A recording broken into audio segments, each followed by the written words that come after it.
buồn tao ơi muốn là dừng cắt ấy cắt tao dừng từ sớm đến nãy cắt thà cắt mua được vậy đấy chẳng ngắm mà buồn tao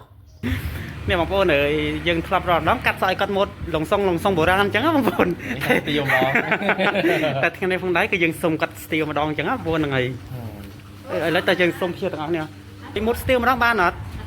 បានទេបងប្អូននេះបងប្អូននេះឥឡូវគាត់ចង់ប្រូម៉ូត style ស្ទីលដែរអញ្ចឹងណាបងប្អូនតោះឥឡូវចង់ដឹងថាមុតស្ទីលដែលខ្ញុំកាត់ឲ្យប្រុសស្អាតនេះគឺ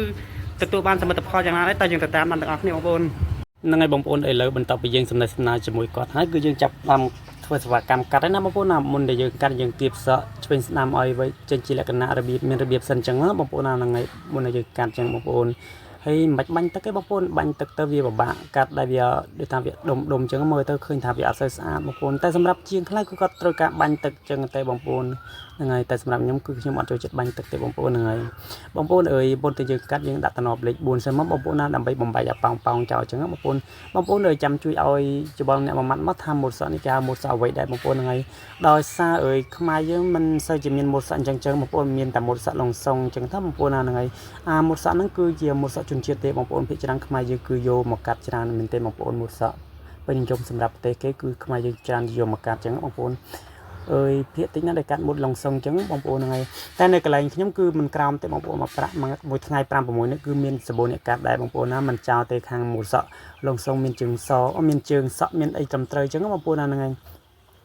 តែម៉ូតសក់នេះផងដែរគឺយើងអត់លេងលើកជើងសក់ទេបងប្អូនផ្នែកក្រៅយើងលេងតើជើងសក់ផ្នែកពីមុខបន្តិចទេបងប្អូនណាហ្នឹងហើយណាយើងឈួររលីងតែម្ដងបងប្អូនតែសម្រាប់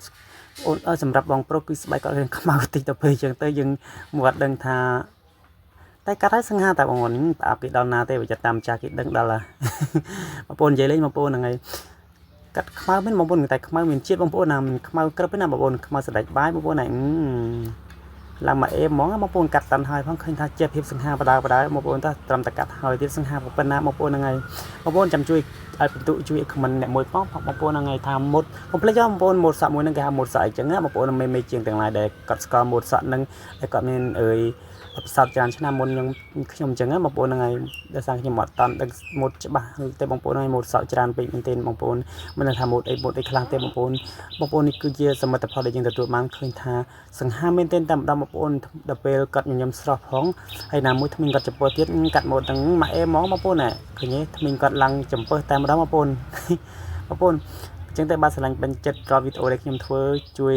ឲ្យបេះដូងអ្នកមួយហ្មងឲ្យបងប្អូនហើយក៏ជួយ follow page អ្នកមួយមកដែលអ្នកអត់តាន់